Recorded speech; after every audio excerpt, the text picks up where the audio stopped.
has the call. Thank you, Speaker. My question is to the Minister for Infrastructure and Transport. How is the government's nation-building program helping to build infrastructure that boosts productivity around Australia? How are these investments being received, and are there any other proposals?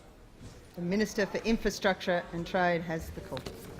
I thank the member for Lyons for his question. Indeed, just before Christmas, the government opened the largest ever road project in Tasmania, the Brighton Bypass. Works continuing on the $200 million revitalisation of the Tasmanian freight rail network to take trucks off the road and freight on the rail. Our nation-building program is fully costed, fully funded and is being delivered. I'm asked about other proposals, and in Tasmania there have been some other proposals recently. The Leader of the Opposition, just a couple of weeks ago, went down to Tasmania and repeated his promise that they would fully duplicate the Midland Highway. He was asked how much money they had, and they said $400 million.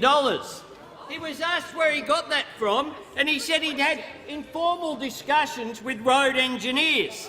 Well, unfortunately, it's a $2.7 billion project, done on the back of an envelope, and indeed I'm advised that $400 million won't get you from Brighton to the Mood Food Servo in Kempton. And perhaps that's where he did the maths for this project.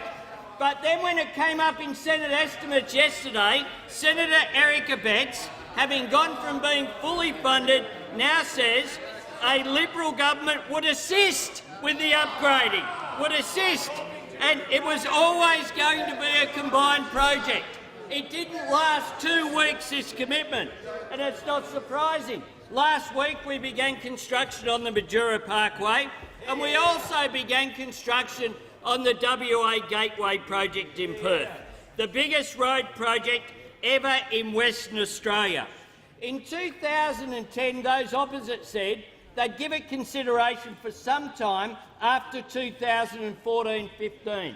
Didn't appear in their forwards, didn't appear in their costings. Well, construction is now underway as a result of the funding, as a result of real money being delivered. And they go and they bag our programs, but they're happy to turn up. They're happy to turn up. There's myself, Smithy, the member for Perth, proud local member, and there's the member for Swan. Hard hat on, he's got the shovel out, and he's in front of the government's federal nation-building program sign. That's how you can identify him.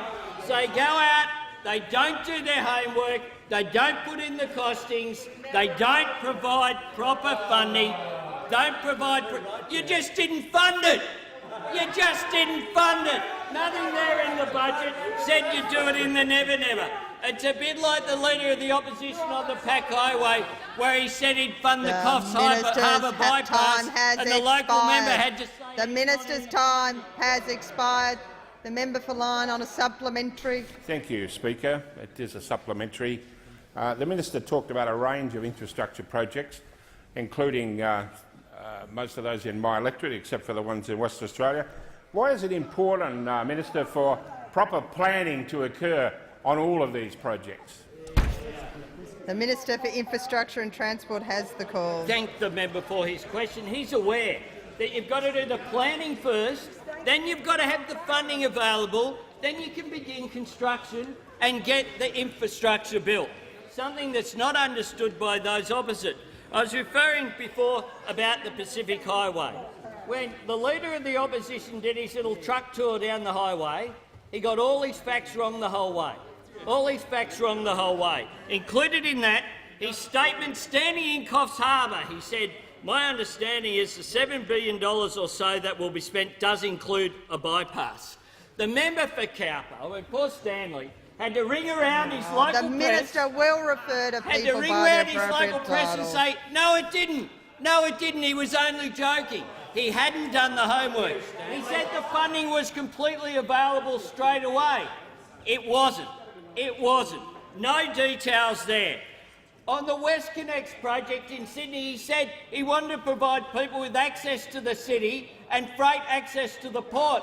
The only problem is the proposal that he's already ticked off on before the planning is done and said he'll provide funding doesn't take people to the city and doesn't take freight to the port. That's why this government has made sure, along with the campaign of people like the member for Lindsay and other people in Western Sydney, that they will get it properly delivered.